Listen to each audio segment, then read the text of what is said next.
আমাদের ঘরে প্রত্যেকটা মহিলারা সকাল থেকে রাত পর্যন্ত সংসারের সমস্ত কাজ একা হাতে করে থাকে। আর এই ছোট ছোট কাজগুলো যদি একটু গুছিয়ে আর কিছু ঘরোয়া টিপস ফলো করে না যায়, তাহলে কিন্তু মহিলাদের কোনো কাজে করতে অসুবিধা হয় না।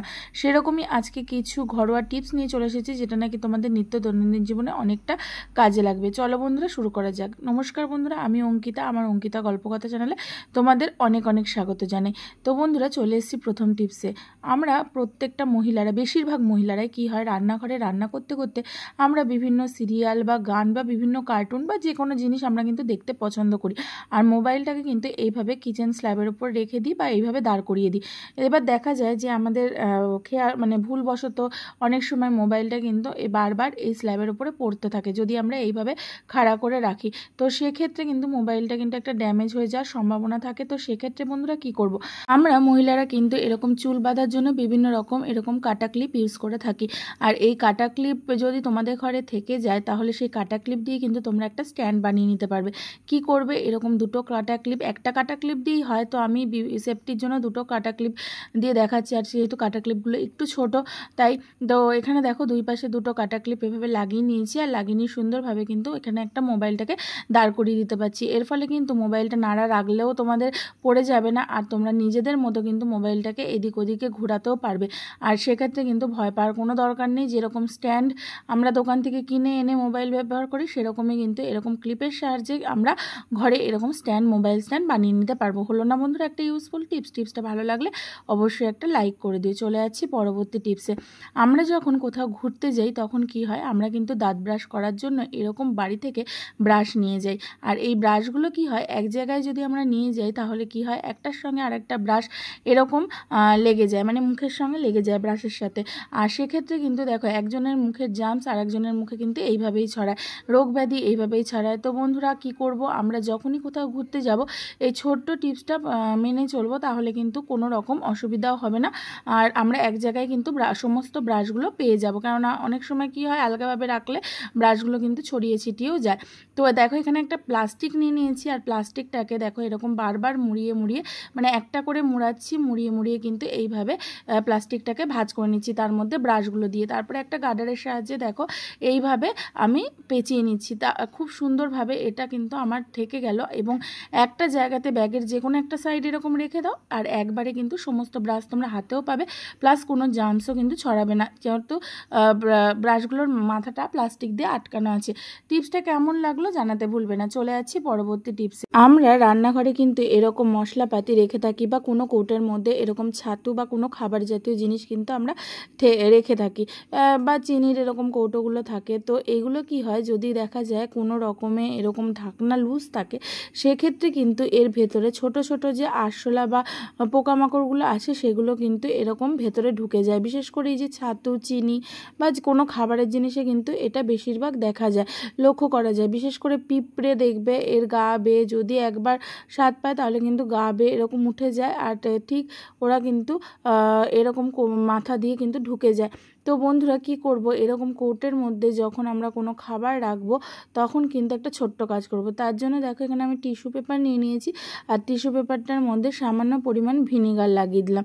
তো এই ভিনিগারটা দিয়ে একটু এই কৌটোগুলোকে যদি আমরা মুছে নিই, সেক্ষেত্রে আমাদের কৌটোগুলো তো পরিষ্কার থাকবেই, পাশাপাশি এই ভিনিগারের গন্ধে কোনো পোকামাকড়, কোনো পিঁপড়ে, কোনো কিছুই কিন্তু এই কৌটোর মধ্যে একদম ঢুকবে না, কেননা ভিনিগারের গন্ধ কিন্তু কোনো পোকামাকড় বা পিঁপড়ে সহ্য করতে পারে না। টিপসটা কেমন লাগলো জানাতে ভুলবে না। চলে যাচ্ছি বন্ধুরা পরবর্তী টিপসে। আমরা অনেক সময় এরকম সবজি কাটার বোর্ড ইউজ করি বিভিন্ন সবজিপাতি বা আদা পেঁয়াজ কাটার জন্য, কিন্তু অনেকের বাড়িতে এরকম সবজি কাটার বোর্ড তো থাকেই না, পাশাপাশি এরকম স্ল্যাব যদি না থাকে, সেক্ষেত্রে কি করব।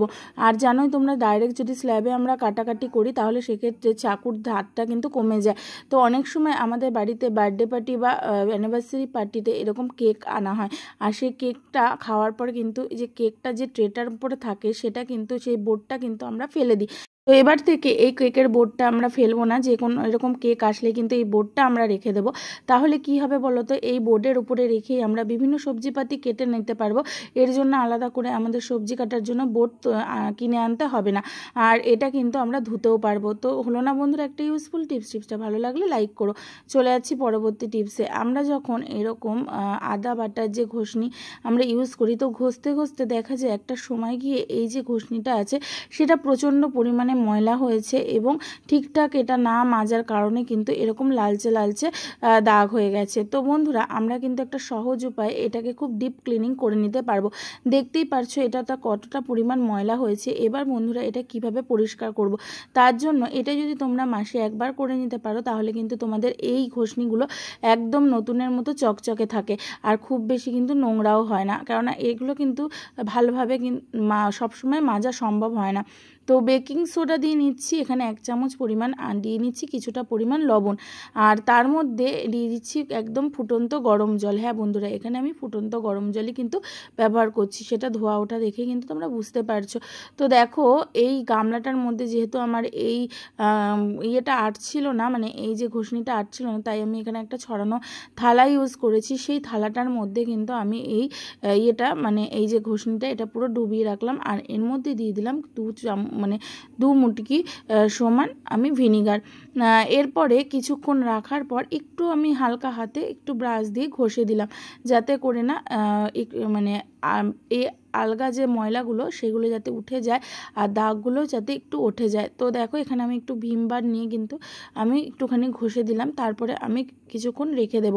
তো 10 মিনিট পর চলে এসেছি। 10 মিনিট চলে আসার পর তারপরে একটা স্টিল উলের সাহায্যে দেখো আমি কিন্তু এটা ঘষে নিচ্ছি। ঘষে নেওয়ার পর দেখো অনেকটা পরিমাণ কিন্তু এটা ক্লিন হয়ে গেছে। তোমরা এইভাবে করে দেখবে স্টিলের যে কোনো জিনিস সুন্দরভাবে কিন্তু পরিষ্কার হয়ে যাবে। দেখো বন্ধুরা এটার আগের কি অবস্থা ছিল আর পরে দেখো পরিষ্কার করার পর কতটা পরিষ্কার হয়েছে। তো এটা যদি তোমরা সপ্তাহে 1 দিন করে থাকো তাহলে দেখবে এইরকম জং বা নোংরা কোনোটাই পড়বে না, আর তোমরা দীর্ঘদিন এই ঘষনিগুলো ব্যবহার করতে পারবে। টিপসটা কেমন লাগলো জানাতে ভুলবে না, ভালো লাগলে একটা লাইক করে দিও। চলে যাচ্ছি পরবর্তী টিপসে। আমাদের ঘরে অনেক সময় দেখা যায় এরকম ছাতা ব্যবহার করতে করতে অনেক ছাতা নষ্ট হয়ে যায়, মানে শিক খুলে যায়, আর সেগুলো আমরা সেলাই করেও আর ইউজ করতে পারি না, সেটা ফেলারই যোগ্য হয়ে যায়। তো সেই ছাতাগুলো আমরা ব্যবহার না করে আমরা কিন্তু ফেলে দিই সেই ছাতাগুলো।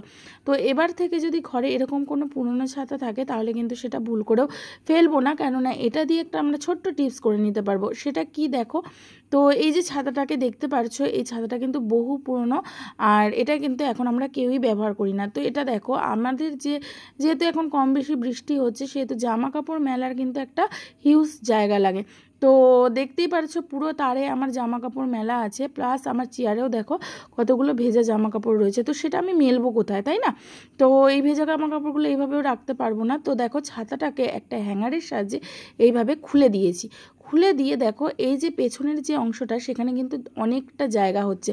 তো এরকম এই যে পাতলা পাতলা যে গেঞ্জি প্যান্টগুলো আছে সেই গেঞ্জি প্যান্টগুলো আমি এরকম ছাতাটার উপরে এইভাবে মেলে দিচ্ছি। সারা রাত যদি এইভাবে মেলে রাখা যায় তাহলে কিন্তু এটা একটা দারুণ স্ট্যান্ডের কাজ করে, প্লাস আমাদের কিন্তু অনেক জামা কাপড়ও যদি জায়গাও না থাকে তাহলে কিন্তু সেই জায়গাটাও আমাদের পূরণ হয়ে যায়। তো দেখো এইভাবে প্রত্যেকটা জামা কাপড় আমি এখানে রেখে দিয়েছি যাতে করে আমার শুকিয়ে যায়। তা হলো না বন্ধুরা একটা ভাঙা ছাতা দিয়ে একটা ইউজফুল টিপস রিউজ হলো না? তো বন্ধুরা টিপসটা কেমন লাগলো জানাতে ভুলবে না, আর আজকের এই প্রত্যেকটা টিপস তোমাদের কেমন লাগলো সেটাও একটা কমেন্ট করে জানিও। ভালো লাগলে অবশ্যই একটা লাইক করে দিও, আর নতুন বন্ধুরা যারা আমার চ্যানেলে প্রথম এসেছো তারা চ্যানেলটাকে সাবস্ক্রাইব করে দিয়ে পাশে থেকো। চলো বন্ধুরা আজকের মতো টাটা, তোমাদের সঙ্গে দেখা হচ্ছে নেক্সট কোনো দিনে নেক্সট কোনো ভিডিওতে।